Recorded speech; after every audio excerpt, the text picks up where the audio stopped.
hindi tayo basta artista lang. Pilipinong artista tayo. Yes. So nandun yung values ng po, thank you po, maraming salamat po. At napaka-importante noon. Yes. The beauty of directing is telling stories and affecting people in a positive way. The most important people na dapat unang i-practice mo yung pagiging pasensyoso mo is your family. Money is not important eh. The most important yung time. Kikitain mo naman yun eh. Importante yun survival. Pero yung making time for them, forgiving them for all the things na gusot ninyo, I think mas okay yun.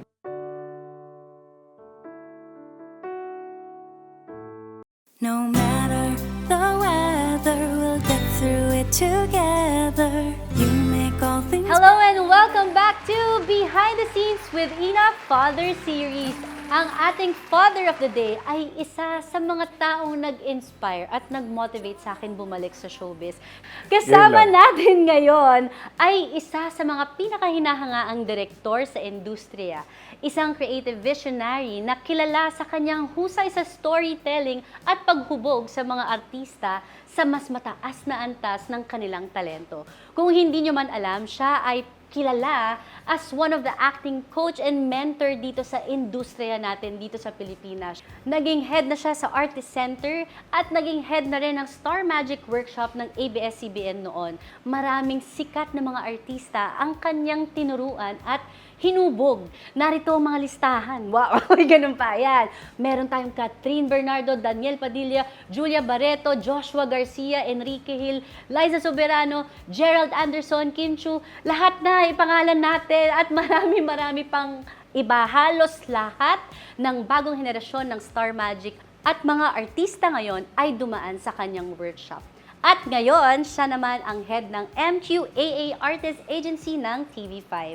Tunghayan natin ang journey ng isang matalikong kaibigan at direktor na nagtiwala at nagmahal sa akin ng buong buo. Let's all welcome the one and only Direk Rhayan Carlos! Hello, Direk! It's good to see you. Thank you for having me on your show. Alam mo, kakaiba to kasi itong episode na to, wala kaming script, impromptu, para lang kami nagwo-workshops. And I'm really excited kasi it's been a while, di ba? Tayo yung matalik na magkaibigan na bira lang magkita. Pero kapag nagkita, parang it was just yesterday. Tsaka parang walang bukas, no? Yes, Kasi hindi na talaga titigil yung bibig namin. So, simulan na natin to. At saka ang tawagan namin reps. Reps. Di ba? Bakit reps? Baliktad ng pare. Oo, tsaka repa pips. Yes. So, direct balikan natin. Balik tayo dun sa umpisa. Paano po kayo nagsimula as a director? I really wanted to become a doctor. So I took up physical therapy in college kasi my mom was a nurse. And laki ako sa ospital, sinasama ako ng nanay ko.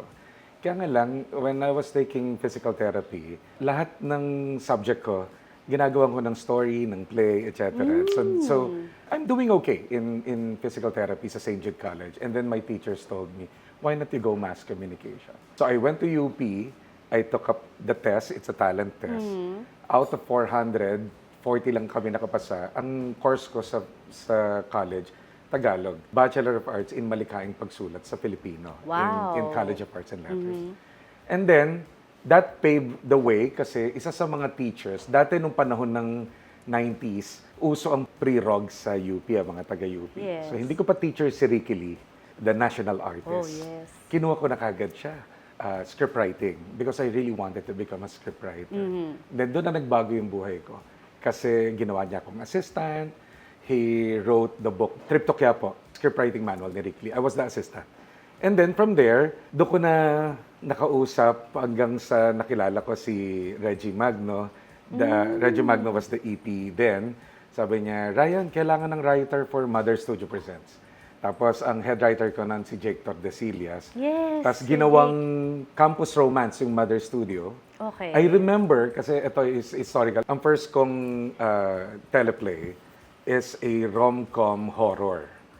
Which is ang artista ko nun, love team sila, Raven, Diego, Polo, Sunshine. Okay. And then, my first ever film that I directed was horror too. Because I love the horror genre. So, I've been in the industry since 1996, 97 as a writer. And then by accident, I became a director kasi namatay si Tatay Channing, Carlos. Nung namatay siya, I don't have a choice but to sit on his behalf. We're doing a telesine. Okay. And then from there, I need to figure out. There are a lot of directors who's into drama, who's into comedy. But sabi ko, ano ba yung gusto kong ginagawa? Laking Friday the 13th ako, laking Nightmare on Elm Street. So I love horror. So I started doing horror when I was the head of the training of GMA Artist Center. Ito yung the first Starstruck. So I trained them. Yan, sila Marqueras, sila Jeneline, sila Katrina Halili. And then from there, we had the trilogy as the output of the workshop. The title is Kilig, Pintig, Yanig. I was paired with the veteran directors. Si Direk Reyes, si Direk Carlitos, and I'm the new bagets. Tapos, nung nagbibigay ng script si Rams David, which is our EP, sabi ni Direk Mark, of course, sa akin ang kilig. Kasi ang title, Kilig, Pintig, Yanig. Yes. Tapos sabi naman ni Direk Carlitos, sa akin ang drama. Tapos nobody wants to get the horror part. Yeah. And during that time, inaral ko yung horror. Sabi ko, sige, sa akin po yung horror. Pero ang inner monologue ko, lagot kayo sa akin. That is something that for the past 2 years, nanonood ako. Lahat ng klaseng horror. Kahit nagka-taping na ako noon, baby pa noon yung anak ko. Ngayon, si Ias, 18 years old na yung bunso ko. Pag uwi ko sa bahay, galing taping, pagod na pagod ako, manonood pa ako ng horror noon. So, ang training ko before, 4 to 6 DVD titles of horror a day. Even the Ethiopian horror.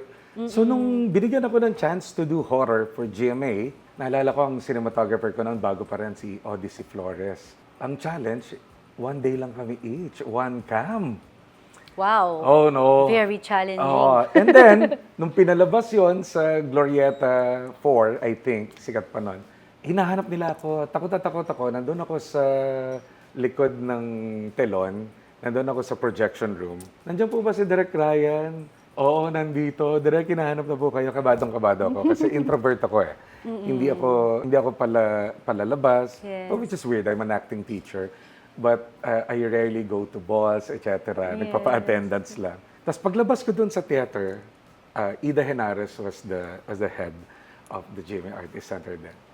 Lahat sila, niyakap ako, sinabi, from Tito Eddie Garcia to buhay pa sila Tita Mid, sila Direk Joel. Direk, tinakot mo kami. Tapos siyempre, parang sahiya ko, mabuti naman po kaysa natawa kayo.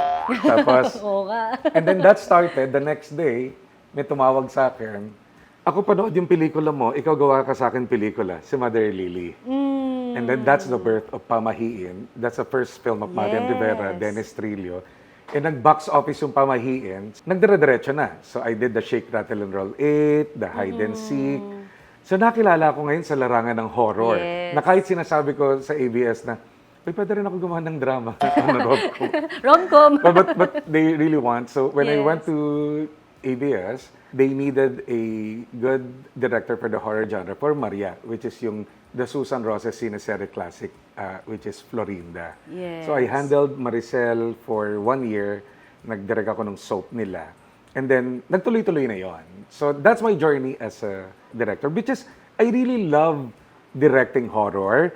It's just that meron lang akong as a writer and as a person, basta hindi lang nananalo yung demonyo. Yes. And laging may team, na kunyari, like Hide and Seek. That's the first, introducing si Jenica doon. Yes, Jenica And Garcia. I just saw Jenica last Sunday. Sabi ko, grabe, may anak ka na ngayon. Dalawa pa. Oo, tapos sabi ko, iko-coach ko kayo for a horror film. And guess what, di ba? Your first horror film is sa akin. Kasi tawang-tawa ako, pag one time, naalala ko, first ni Jenica yun. Singit ko lang, pelikula, di ba? Alam niya naman yon, love naman ako nun. Siyempre, pag pelikula, naka-microphone ka, di ba? Idadub. Okay, Jenica, lalakad ka dito. Tapos, kukunin mo yung doll kasi nawawala yung kapatid mo. Tapos, exit ka na doon. Yes, pa, direct. Okay, ready? And 5, 4, 3, 2, and action. Lakad siya. Siyempre, okay, pulot. Hinanap niya yung boses ko. Po. Kat, ba't ka tumingin sa camera? Sorry po, first time ko po kasi sa pelikula. Ang cute lang talaga. Sige, yakapin kita. Sabi ko, ganito yan ha, hindi ka titingin ha, para akong cute, ano ha. oh my gosh. As in, ganun siya kabata nun, pero sobrang raw. Pag sabi ko, kailangan ko ng takot dito, etc., ibibigay niya talaga. Kaya sobrang memorable yung film kasi that was Eric Kison, Jean Garcia. Yes, mommy niya. And then first time nila magkasama nung mom niya. Tapos love team pa sila doon ni Mart Escudero. Mart Escudero Yes. that time. So that was those days. And I still love directing. But my main hat now for the longest time, for the past 27 years, is teaching acting. Which Yun is din doon eh. tayo Oo. naging magkakilala. Yes, doon Diba? kami nagkakilala nung lumipat ako sa Star Magic ng 2014. Yes. Direk, i-share mo naman yung journey namin as a mentor. Yeah, kasi Yes. 2000, I've been teaching acting for the past 27 years. I've trained a lot of techniques, di ba? Yes. From being to Meissner, etc. But I've come across the book, The Power of the Actor by Ynna. I've read it 2006. Sabi ko, okay to ha, kasi it gives a director a structure on how to read scripts. So, sabi ko, pang director, pang writer, ituro ko nga. Hanggang sa in-email ko lang si Chabak, sometime 2008, sumagot in a matter of hours. Sabi niya, why not you go here in LA and I'll train you? That time, sobrang dami meron akong 3 show sa ABS, ang bahay ko na van. So, I can't afford that I might lose my job in the Philippines. So, then came 2011. Napala mo kay Mr. M, sabi ko, Mr. M, I will just go to Hollywood. Pwedeng mag-aral lang. Tapos, sinuportahan naman nila ako. Then, I went on a rigorous, intensive training of Ynna in Hollywood, wherein I'm attending 15 classes na 5 of those I'm participating. Meaning, hindi ako direktor. Lagi ako hinahanap noon. Where are you? Sabi, introvert ako, di ba? Wala doon yung pagka-direktor ko. Pero, nandun yung respect nila. Nandun yung tiyaga niyang turuan ako. Na hindi mag-start yun ng class, since I'm on a teacher's training, without me sitting sa tabi niya. Where the hell is Rhayan Carlos? Care to sit beside me? Inahiya ako, nandun ako sa likod. And that started. And then, when I went back to the Philippines after the training, in-apply ko kagad. Kila Piolo, lahat yan, yung mga lead actors now. And one of them is you. Di ba? Yes. One of them, kakalipat mo lang noon. Yes po. Tapos, na-introduce ka sa akin, di ba? Sabi ko lang sa'yo, naalala ko yung sabi ko lang sa'yo, nung first, sabi ko, my pet peeve is just don't be late. Sabi ko, Yes. you know me, di ba? Kasi, Oo. if you're 1 minute late in class, wait to be Sarado seated. na po yung pinto. As in, para po kami nagsuschool. Tapos meron ganun sa yung labas na workshop whiteboard at nakalagay doon, uwi ka na, late ka. Yes, Okay. totoo I po love you, yan. but I hate you for today. namin. Love, Rhayan Carlos. Kasi respeto yun, direct, di ba? Yeah. Kaya kami, 1 hour pa lang, nandun na kami Tapos nagre-rehearse na kayo, etc., etc. Yes, oo. And then that's the first time, 2014 came, that's the first masterclass of Ynna. And then I chose the actors. Only 12 or 16, parang the first yeah. 16. Si Piolo, sila Lisa Dinos, sila Sam Milby, Dimple. which is that started, then si Arjo Atayde. Yes. And nagsisimula pa lang si Sian Lim noon. And then I paired Sian Lim with you. Yes. So, Tapos di ba ang ganda hindi ako yung nagturo talaga sa inyo noon, si Ynna, the master Opo. teacher. That was the first ever historical workshop ng master teacher. Of course, everybody knows Ynna, who trained Halle Berry, Brad Pitt, Yes. those award-winning actors, Charlize Theron, and so on and so forth. Even a 70-year-old mumbling actor na ipanalo niya pa sa Oscar si Sylvester Stallone. Yes. So nakita niya naman, di ba, yung technique na it's really empowering people. And I think that's how we started. yeah, that's how we started. Direct yung 2014, kalilipat ko lang from GMA. And kasi sa Star Magic, kapag pumasok ka, kailangan mag-workshop ka. So, sa intro lang kami noon. And At then, saka I'll tell you lang, not because you're my friend, konti lang yung kaibigan ko talagang artista. Yes ang po. kaibigan ko ang artista, ang kaibigan ko mga crew, mga staff, sila yung barkada ko. Pero bihira yung talagang super close. Like halimbawa, parang mga extreme. Like close ko sila Chanda Romero. Tapos, wala na kayo bang maalala. Close ko naman yung iba, pero not to the level of Chanda and not to the level of you. Talaga ba? Grabe para bang, naman. Na para bang tawagan natin, reps, di ba? Para Oo bang, nga. and then, my wife trust you so much, di ba? Sobrang trust din ako ni Nads, etc. Yes. ng mom mo. Naalala ko lang, di ba, during the pandemic, kahit hindi ko na ipaalam, di ba, parang gusto lang natin lumabas, mag-beach. Oo, basta Naalala si mo Direk yon Rhayan, na yes. tayong dalawa lang, di ba? Na parang Totoo. baka akala magjowa tayo, pero parang pero alam ni Bully, alam ng mami mo, alam ng asawa ko, di ba? Na parang yung gano'n lang talaga tayo, yung there's so much respect. Yes. And ako kasi, hindi ako na-amaze sa artista because I'm not rubbing elbows, I'm not showbiz. But if the actor is good and hard worker, then idol kita. And that, I think that's a reason. Kasi during that time, grabe yung discipline mo rin na pinakita doon sa workshop. Kasi hindi naman kita pipiliin, not for anything, not because of your blog. Hindi kita pipiliin doon sa Ivana Chaba. Of course, that's the master teacher. Yes. Kung alam ko mapapahiya ako. But I know that you've given your all. Kaya nga, di ba naalala mo after that, siguro every 2 years or every year, usap tayo ng usap ng concept. Sandali, tara. Ano bang pelikulang pwede kong gawin para matagal sa'yo? na natin gusto gawin Alam mo yan, yon, di ba? Direk. Kasi nga, I Oo. know that you can do it. You can still be a lead. And ano ba yung pandemic na naging lead ka? Neto, di ba? Ay, ang digdig ko ikaw. Sorry. Okay, With Jeff na-shoot nyo Eigenman. sa Bagak, Bataan ba? Opo, sa Oo. Las Casas. Yes. Tapos diba, parang Acuzar. we're so happy, tawagan tayo doon, di ba? So, kahit Kinoconsult po mo pa sa akin doon, yes. yung objectives mo, kung how do we do the personalization, ganyan-ganyan. So that's how we work ni Ynna in terms of an actor, mentor, and friend. I think Yes. hindi doon nawawala yung respeto kasi I think kahit sa kanino mang kaibigan, dapat nandun yung respect di ba? And of Opo. course, di ba, bago ka magka-baby, bago ka magka-anak, we always consult one another. So Yes. parang yung craft, di ba, lagi natin sinasabi, para bang the best tool for acting is life experiences. And feeling ko yun yung mayaman tayo bilang magkaibigan kasi we share a lot of stories, di ba? Totoo. Even those stories that needs not to be, di ba, aired. Parang alam natin. Alam natin. Ganun Doon po tayo kami nagdadamayan.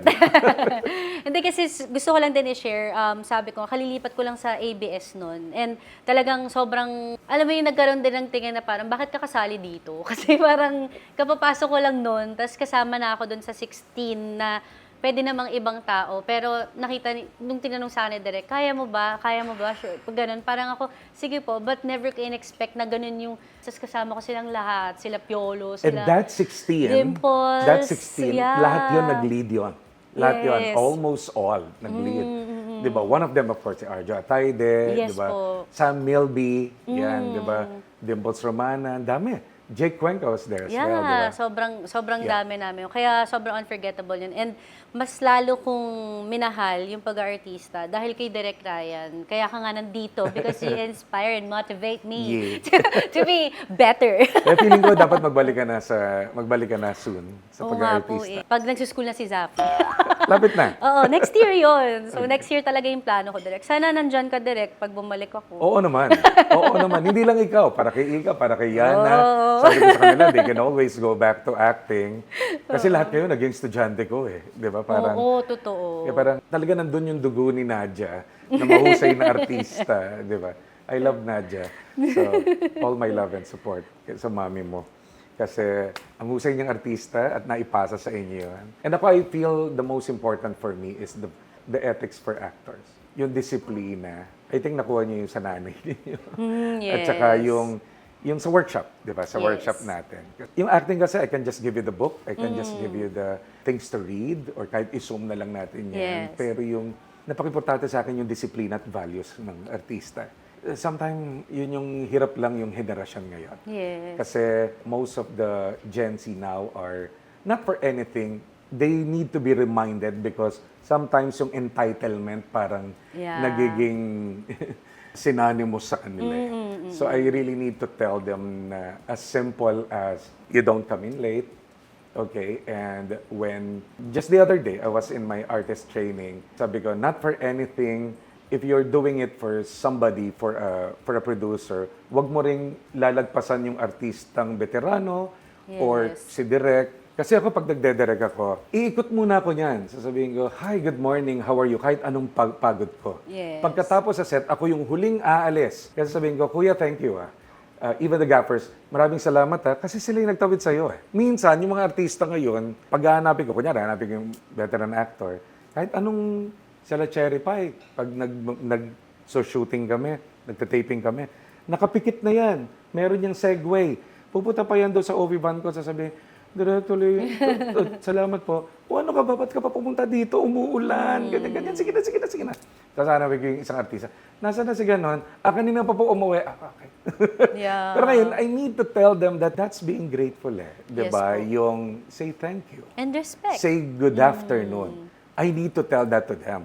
Which is, hindi dahil sa entitled sila. Because siguro nakaugalian ko lang, ganun ako sa mga anak ko eh.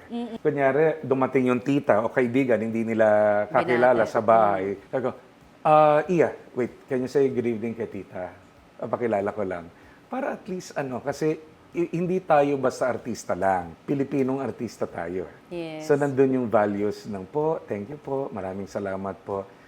At napaka-importante noon. Paano kapag, kunyari, let's say, ikaw na lang, you want to be respected like that. Kapag tumanda ka rin, di ba? Iikot naman ng mundo, importante yung ethics for actors. Kaya nga ako, Direk, magandang na-share mo yan kasi thankful ako because ako, since 15 pa lang, nasa industry na rin ako. Naturuan ako ni Mommy. Siguro yung difference din ngayon, no? Kaya siguro tayo ganun kasi naituro din sa atin.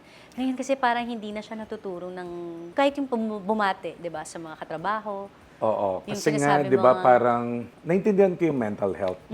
Naintindihan ko yan. Naintindihan ko yung sometimes, what about me? What about my individuality? Yeah. Di ba, na para bang, this is my me time, ganyan. Pero, we need to tell that to the actors, to the young actors, while they're still capable of listening. Yes. I will really tell it to them. Kaya in my workshop, I have friendly rules and reminders. Yes. Always. Yung friendly rules and reminders, nagre-rehearse kayo, you don't come in late, you need to do this. So, even then, kaya nga tinawag kong friendly rules and reminders kasi madali na yung skill eh. Matututunan mo. Kahit sinong direktor, kapag may attitude yung artista, o direct ipapakap ka lang yan, etc. Sometimes, we will work with yung artistang hindi mahusay, but very teachable, rather than we will get an actor who's really good, pero ayaw na makinig. Yes. Diba? So sometimes wala lang choice kasi sikat lang sila and all that. But other than that, 'di ba, you will respect those actors with 'di ba, yung with values, yung alam mong napaka-grateful, alam mong naturuan ng tama. And ako 'yon, sorry, ginagawa ko 'yun sa artista. Yes. Sometimes tatawagan ako ng mga direktor, ng mga producer. Direk, laging late yan. Direk, pakisabing gano'n. Sometimes I need to do that. I'm being paid to do that. Yes. Tsaka tama lang yun para natututo silang... Yeah. Tsaka hindi ka naman magsasabi kung wala silang mali. And I think that's my legacy more than anything. Direk, Diba? what is Yeah. the best thing about being a director? I think it's telling stories and affecting people. Yung wag kang magdedirect, wag kang magsusulat nang wala kang gustong sabihin. I always tell writers that. I love writing, that's still my first love. And directing. So kunyari, if I'm directing horror, I need to have what to say to the people. Yes. Like halimbawa, yung hide and seek. Ang tema ko doon, it's gusto ko pag-alis sa mga tao with all the roller coaster na ginulat ko sila with the jump scares, but they will miss their dad, their stepdad, their mom, yayakapin nila yung lola nila, mamimiss nila yung pamilya nila. Yes. So may gusto ko sabihin, tungkol sa family, tungkol sa unity ng family. Ako, makananay ako eh. Kasi my mom, I lost my mom when I was 16. So I understand yung mga hirap ng nanay, hirap ng tatay. So lumalabas yun sa mga kwento. I think that's the beauty of directing. Yes. The beauty of directing is telling stories and affecting people in a positive way. Yeah. I think yun. Lalo na ako ngayon, I want to do something else. I'm a Christian, so alam mo yun, I want to share to them the goodness of the Lord, ganyan-ganyan. Pero in stories, in creative way, on how I can tell them the goodness of God and all that. Yes. Kahit pa horror, kahit pa drama, laging importante may gusto kang sabihin, Ina. Yeah, meron kang gusto iparating. Yes, Direk, na positive. Ngayon naman, punta tayo dun sa marriage. Kasi napaka-unique din ang story nitong marriage ni Direk Rhayan eh. Kwento mo sa amin ang inyong marriage story. Okay, of course, sabi, lahat naman tayo dumaan doon sa kabaliwan, doon sa mga, sorry for the term, lahat tayo dumaan sa kalandian, etc. Diba? Mismo. Even to the point dati na naalala ko lang, meron akong ex-girlfriend na sabi niya, 2 weeks pa lang kami, minute niya ako sa, sabi niya, can we meet at Starbucks? Bago pa lang Starbucks ng Katipunan noon, tapat ng Ateneo. Yes. Only to find out, nakikipag-iwalay siya sa akin. Sabi niya sa akin, sorry kailangang off na tayo. Sabi ko, ha? Sabi, bata pa rin ako noon. 2 weeks pa lang tayo ganyan. Sabi niya, kasi alam ni Kuya kung nasan ka, ipapadukot ka at baka torturein ka. I don't know, baka yung Kuya yata taga NBI and all that. Sabi ko, but still, ganyan. Tapang-tapa ko, no. Parang ang drama ng pelikula. Yes. I love you, but we can't. Ganyan. Tapos umalis siya. Tapos paglabas ko nun, sa Katipunan, oh no. Para bang konting kibot lang, tumitingin ako ba? And then I went to Ricky Lee. Tapos kanahan ko, Ricky, can I stay here? Kasi parang yung kuya ng girlfriend ko, parang gusto yata ako ipadukot. Tapos sabi niya, ikaw talaga, Ryan. Sumeryoso ka na nga, ayusin mo na nga yung karir mo. But of course, I listened to Ricky. And then, that time, I was devastated. I came from a 3-year live-in relationship. Yes. And then until I met my wife, okay, I was not part of any work of any network. I have my group, which is the Grupong Tinta. I hold a workshop in Philippine Information Agency kasi sa PIA before I direct yung mga advocacy projects nila ng government. And like, can I use your place to do workshops? Until I met my wife. Tapos, isang araw, naalala mo yung siege ng nag-aklas noong 2004, nagkaroon ng coup d'etat. Ni-raid nila yung peninsula. Trillanes era, yeah. Tapos, tumawag ako. Dati kasi, one-man band ako. What you will... Yes. Dati, pupunta ako sa UP, sa gabi, 11 o'clock, magpo-pause ako ng mga workshops ko. Kasi para the next day, hindi mapatungan yon. Tapos, pupunta ako sa mga press sa pier, from Ricky Lo to Miss Crispina Belen ng Manila Bulletin. Ito po ang aking press release. Pwede po niyong ilabas. Walang bayad yun, nilalabas nila. Tapos pagtawag nila sa telephone, dati siyempre sa telephone pa, Bayantel and PLDT, ako ulit ang makakausap nila.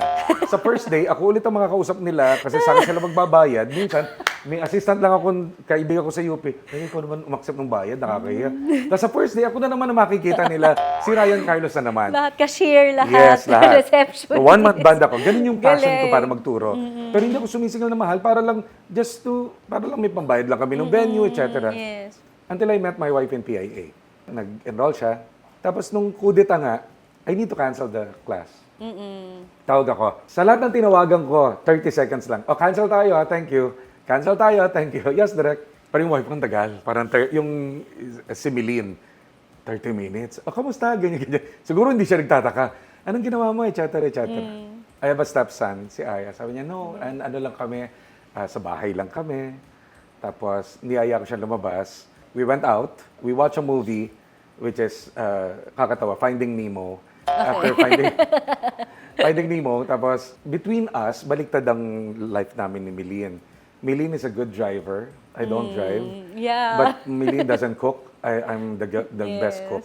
I do the laundry. I do all the things ng pambabae. Pero she do the carpentry sa bahay, sa lahat. Ganyan, Siya yung baliktad driver, kami. yeah. Baliktad kami. Tapos hanggang that time I was living in K6. Sabi ko sa kanya, parang negative points, bawas pogi points. After namin kumain, sa Chibo yata. Bago pa lang yung Chibo, no?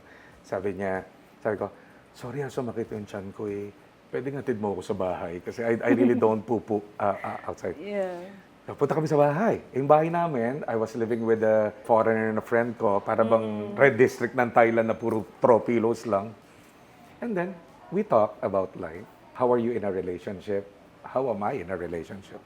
Nung tinanong niya na ako, di ba pag in love ka, yung time stood still, parang wala yung time. Yeah. It was already 4 o'clock in the morning. Nagkakwentuhan lang kami sa bahay without the throw pillows like this. Tapos sinikanto ko, who am I in a relationship? Mamaya ko, umiyak na siya. Sabi ko, sorry, may nasabi ba ako? No. It feels like you're reading my list of an ideal man. Tapos, nung time na yon, imagine mo, nakaganong kami. Sabi ko, so, ano tayo? Nakahiga kami sa banig. Ano tayo? Ang layo ko. Ang nandun siya. Saan na tayo? Tapos sabi yung konti, alam mo ang baduy mo, lumapit ka nga sa akin dito. Sabi niya, so, umikot ako, gumulong akong gano'n. Tapos nandiyan na. I don't know Sabi niya sa akin, yakapin mo nga ako, niyakap ko. So ano na tayo? So after that, we don't believe in long courtship kasi we came from a devastating relationship. Yes, yes. I came from, ganun din siya. So after 6 months, dito ka matatawa love naman ako nung asawa ko. We've been married for 21 years, okay, and we've been together for 22 years. On our 6 months, sabi niya sa akin, Han, I was a writer then in ABS-CBN. Yung panahon to ng mga darating ang umaga. Kasabayan niya nung mga basta't kasama kita. Sabi niya, are you doing deadlines for the soap? Sabi ko, yes. Do you want to watch the premiere night tomorrow of Lord of the Rings? Uy, game, sige. Type ko yan. Nabasa ko yung book. Sabi niya, okay, I'll reserve. Talking about rings. Tato ka, haba ng hair ko. Will you marry me? Si Melina nagpa-pause sa akin. Tapos, di ba, sabi ko kasi, haba ng hair ko. Tapos ng konti, sabi ko, seryoso ka? Oo. Tinawagan ko siya. Nasaan ka? Nagtatrabaho siya sa advertising that time sa Lowlintas. Natagal siya sa Macanerickson. Puntahan kita. Tapos pagpunta ko sa kanya, hingin ko yung kamay mo sa dad mo. Tapos pumunta kami sa parents-in-law ko, hiningin yung kamay niya. And then after a year, 2004, we got married. Yun yung history. Yeah, I heard sabi niya, that so many gusto ko times, maging but I love artista. Kasabayan niya sila sa workshop ko, sila Drew Arellano. Yan, nag-workshop sa akin. Panahon ng Sunset na sikat pa that time. Yeah. Doon na-discover si Drew. Eventually, nag-artista ko rin si Iya. Yan yung batch na yon. That was 2003 when I met my wife in a workshop. And ang biro nga lang niya sa akin lagi, I wanted to become an actor. I ended up being the wife of a director. Oo. Hindi ka mag-artista kasi asawa ka ng direktor. that was our love story. Yan yung Lord of the Rings story. Isipin, minsan di mo talaga alam kung sino yung destiny mo. Tsaka nakakatawa. Bigla na lang dadating Tsaka yan. nakakatawa. We're always working in one company. That time, when we got married, kinuha siya for the promotions, senior promotional manager sa GMA. Yeah. And that time, Ida Henares got me as the head of the training department of GMA Artist Center. Yes. Tapos I went to ABS, nasa GMA pa rin siya. And now, hindi kami nag-uusap. After working for 27 years in ABS, I went to TV5 this time. Yes. Sabi ko, saan ka pupunta? Sabi niya ganon, last year. Sabi ko, basta may pupuntahan lang. Sabi ko, kasi hindi pa ako sure eh. Sabi ko, saan ka rin pupunta? I just had a meeting. Hindi kami nag-uusap, what about? Only to find out that now Milene is working as chief of staff of the president of TV5. Really? Si Sir Guido. And then sabi niya, saan ka galing? After that, sige, let's have lunch. Ganyan. Saan ka galing? Sa TV5. Saan ka galing? Sa TV5. Okay. Oh, isa na naman pala kung saan tayo magtatrabaho. Kayo nagkita. And ako naman, I'm heading now the training department of the MQuest, which is under Jeffrey Remillo. And even now, Mr. M is with us as well. Yes, oo nga, ang Together tandem, again. nagsama. Kung meron kang message sa wife mo, Direk, ano yun? I think the most important is we've been through a lot, di ba? I just want to say thank you for always having a forgiving heart. Kasi I'm not a perfect husband, pero alam mo yung wife ko, ang strength niya talaga is patience and a forgiving heart. Yung ganun. Wala namang perfect na relationship. Yes. Pero yung forgiving heart niya, yun yung strength niya talaga. Yes. Marami nakakilala kay Meline kasi ano siya, strong woman. Ewan ko ba, nai-inlove ako lagi dun sa gusto mo nakikipagdebatihan talaga sa akin, yung wavelength kami. Di ba? Parang never ako nai-inlove dun sa tahimik lang, ganyan. Pero the good thing with Meline, at the end of the day, lagi siyang may forgiving heart. I think that's the most important in a relationship. Yes. 'Di ba? Through thick and thin.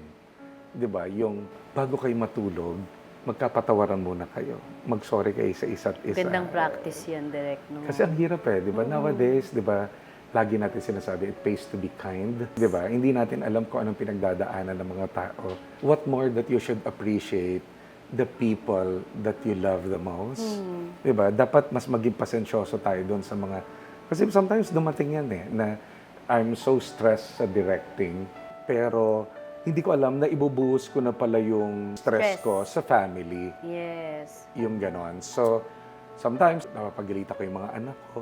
But now I realize, even yung before and during the pandemic, that the most important people na dapat unang i-practice mo yung pagiging pasensyoso mo is your family. Yeah. Is the one who's living with you every day. Di ba kasi we always say, the people we love the most, we hurt the most. Totoo naman yun. Yep. And the Either sila nakasakit o tayo nakasakit. Kaya lang at the end of the day, it's good to forgive and to be forgiven. Yun yung mahirap eh. Kasi it's not our department. It's God's department to change our hearts. Kaya importante in all relationship, di ba? Prayer. Very important. Yeah. At saka yung commitment. Alam mo, Yes. every time mapipikon ako or mag-aaway ko kami ng asawa ko, I will always remember my vow. O may time dati, napapanoorin ko pa yung video namin, yung vow ko. To Kahit remind. na asar kami sa isa't isa. Di ba? Parang Mr. and Mrs. Smith lang. Pero pag napapanood ko yan, oh nga, no? This is very effective. Nung pandemic, sabi nasa bahay, di ba? Hindi maiwasan na magbangayan kayo. Yes. Kahit as simple as sa kakainin lang. Di ba? Paano oh, ba't hindi? Sana sinabi mo, et cetera, et cetera, et cetera.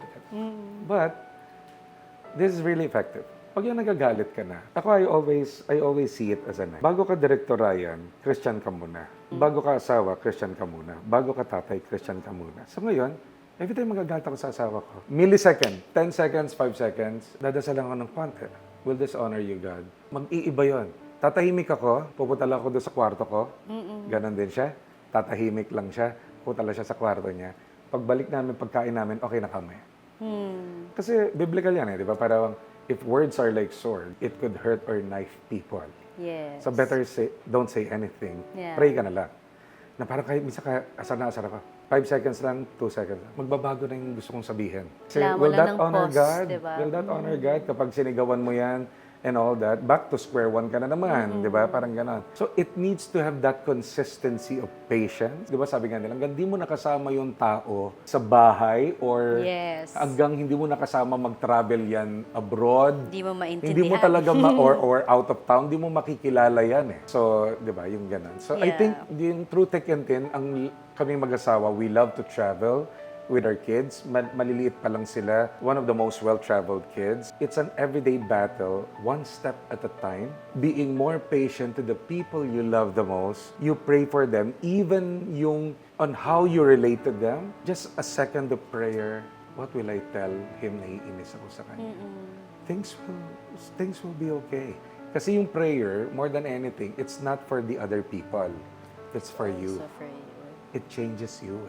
That's the key to a lasting relationship, to be forgiven and to forgive. Kayo naman, speaking of children, Direk, how did fatherhood change you? Iba. Iba. Ito yung sinasabi ko sa inyo sa workshop na iba kapag tatay ka na, iba kapag nanay ka na. Kasi they are your little you. Yeah. Mini-me natin sila eh. Naalala ko kapag nagsushoot ako ng, buti nga, thank you for the Eddie Garcia Law Now. Dati kasi pa-morningan ng shoot eh. Yes, Ang taping, oo. di ba? Kunyari, 24 hours, 26 hours. Yeah. Papapahinga lang, magbi-meeting, the next day, taping na naman. Kaya nga at an early age, I'm hypertensive, I'm diabetic. Because of that, di ba? Yung ganong routine ng Yes. taping. Pero, alam mo, this is something na hindi nagagawa ng iba. Pero kapag may anak ka, yung pag-uwi mo, totoo yung sinabi nila. Pag-uwi mo, nahawakan mo lang yung baby mo, nawala lahat ng pagod mo. Alam mo yan, Yes, di ba? totoo. Alam ni Bully yan, di ba? I think yun yung nagagawa ng fatherhood. It should make you responsible. Taking care of somebody that is your mini you. Yes. Di ba? It makes you a human being to love somebody. Mas pinapalalim niya yung love. Yung meaning mo na love na hindi ka lang makasarili, di ba? Na parang bang itataguyod yung mag-asawa yung baby na yon, no matter what. Yes. Parang ganon. Make the most of it. Kasi pag naging 18 na sila, naging 19 na sila, may sarili na silang dati-dati, di ba, yung mga anak ko, can I have a kiss? Di ba? Parang ngayon, parang Ayaw na. dad, di ba? Parang ganon, di ba? Pero parang we will always see our kids as 5 years old and 10 years old. Totoo yun, ha? Pero we need to accept that they're adults, di ba? Yung, Na lumalaki na rin Oo, sila. but hindi pa rin dapat mawala yung we always be there to guide them. Direk, if you have a message for your children, ano yun? Ako, I love them so much. Hindi ako perfectong tatay. I always tell them, sorry kapag nasaktan ko kayo. Sorry kapag meron ako nagawa na kinasama ng loob ninyo. But I will always be here and yung mami nila, si Milene, to always guide them in whatever they do. Kasi I think as parents, ganon eh. Diba? We support them, we guide them to the right path. Dapat ang parents din humihingi ng sorry at humihingi ng tawad sa mga anak nila. Kaya ako ganun din. Sorry sa mga nagawa ko sa inyo. Patawarin niyo ako. The most important is, nandun yung love, yung ng bawat isa. At hindi dapat nawawala sa parents yung, kahit matanda na sila, may asawa na sila, nandun pa rin yung magulang para i-guide sila. Yes. Which is, ganun din ang ginagawa ko sa dad ko kasi buhay pa yung dad ko. I always talk to my dad. I will always check on my dad. Yes. I think importante yun eh. Nowadays, nalaman natin, one of the most important is your family. Especially, yan yung tinuro sa atin ng pandemic. Eh. Totoo Yeah. yan. Direk, kung meron kang message sa mga tatay or advice, ano po yun? Just be responsible. Not just being responsible with money and providing them. Responsible in taking care of them, making time. Yes. That's the most important eh. Kasi like halimbawa, di ba, sa atin sa showbiz, ang dami-dami natin ginagawa, hindi natin alam, na-miss na natin yung years nila. Yes, Kaya true. di ba ikaw, ang rin ako sinabi mong, direct kailangan si Safi muna, ganitong edad. Kasi bibira lang sila bata. So ako, siguro as simple as make time for them. Yes. Listen to them. Sometimes kasi, di ba, para bang lagi sasabihin ng parents, been there, done that, papunta ka pa lang, pabalik na kami. Pero hindi, iba yung henerasyon nila. You need to listen to them. You need to listen carefully. And hear them out. Yes, oo. Ano ba yung gusto nila? Pero i-guide mo pa rin sila kasi hindi naman lahat ng gusto nila tama. Pero sometimes hindi ka talaga papakinggan if you will not make time for them. Yes. And yung sometimes you don't need to talk, just be with them. Doon ka nila respeto eh. Tsaka Just na-appreciate being with po nila them. yun, no, Direk? Akala mo wala lang sa Ako, kanila, I pero feel hindi. sa bilis ng mundo ngayon with all the TikToks of this world. Di ba sabi nga nila, sa kakaganon mo daw ng phone mo sa TikTok, isang malaking Eiffel Tower na yon in a day. Yeah. Sabi nila. Oh. So you just never know, as the day goes by, ang laki-laki na nung anak mo. Si Safi, ang laki na. Si Iya ko, na yung baby, ang tawag ko hanggang ngayon, baby seal. I call them seals. Nakukyutan kasi ako sa mga seals. Ang kukyut nila nung bata. Pero ngayon parang, oh no, magda-19 ka na anak, 18 ka na. Para bang kahapon lang. So Yeah. parang, I think yung time to be with them, and then listen. Pakinggan talaga sila. But Yeah. again, tough love. Hindi ka pa rin babali doon sa Yeah, meron kung pa what din is dapat. what is right and what is wrong. Kaya ka nga nanay eh, kaya ka tatay. Kasi sasabihin mo pa rin, hindi, ganito yan. Pero, papakinggan mo sila. Yung making time is, you will earn the respect doon sa making time, which is mahirap. Kunyari, naisip ko na lang, paano na lang? Kunyari, ako, laki akong, yung dad ko is an OFW. Wala rin siyempre yung time. Kaya I totally understand eh. So, just make the most of it with your kids. May it be, wala na, direct eh. Matatanda na sila, no. You can still do it. Yes. What is text away? What is FaceTime tayo? What is create ka ng thread sa Messenger? I do that with my siblings. May kapatid ako sa kabila, 5 kami, 2 sa una at 3 sa pangalawa. I make sure that na pag nandito yung mga kapatid kong seaman, tara kita tayo kahit sa bahay. Or labas tayo. Kahit siguro mas may pera pa yung mga kapatid kong seaman. Pero sabi ko, no, ako to, tara. Kasi money is not important eh. The most important yung time. Kikitain mo naman yun eh. Pero yung nowadays, you don't know. Minsan, bigla ka magkakasakit or, di ba, right and left people are dying. The most important is the moment that you will, of your time with your sisters and with your brothers, with your mom, with your dad. Di ba? Kasi para bang, yung trabaho, mababalikan mo naman. Importante yan survival. Pero yung making time for them, forgiving them for all the things na gusot ninyo, I think mas okay yun. Wala kang baggage. Ikaw mismo. Sorry pasensya ka na.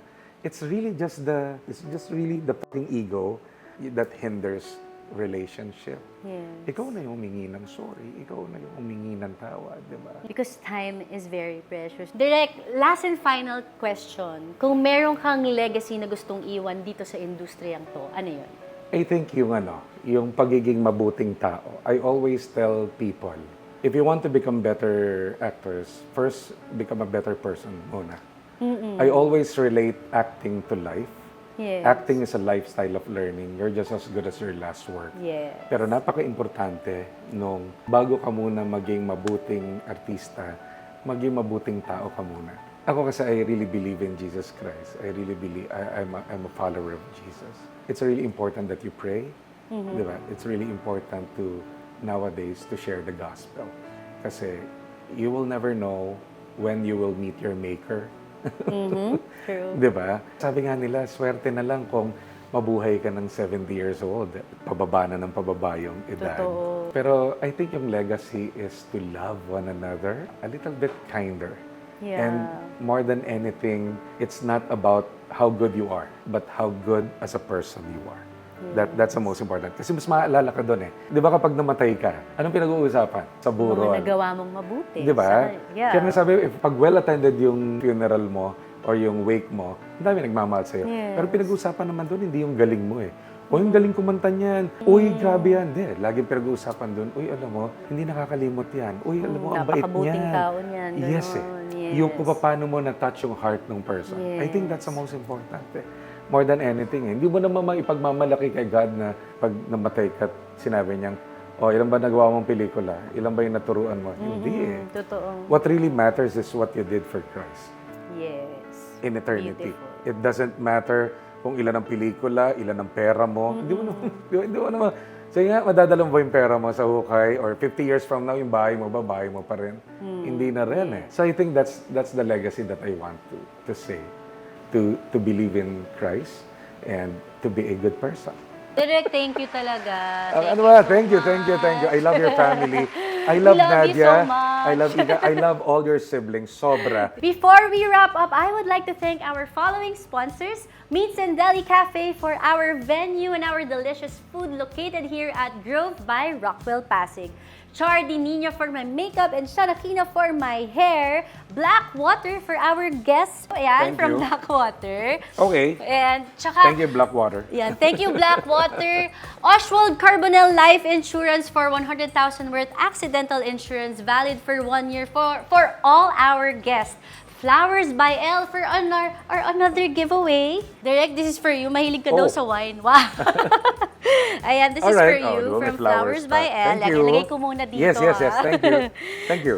And of course, we would also like to thank my amazing production team, AAA Digital and Studio Manila. Thank you so much for bringing color to each episode. Maraming salamat sa lahat ng nanood, lahat ng nagstay with us, hearing this motivation and inspirational story of Direk Rhayan. Again, sana po wag po kayong bibitaw. Marami pa po kami isi-share sa inyong stories. Thank you so much for watching. Don't forget to comment, like, subscribe. And this has been Ynna Carbonell, your host, because there's always a story behind the scenes. Thank you and God I bless! celebrate you, your light and laughter. I celebrate you through every chapter. I celebrate you, you'll always be the home of my heart. I celebrate you, your strength and kindness.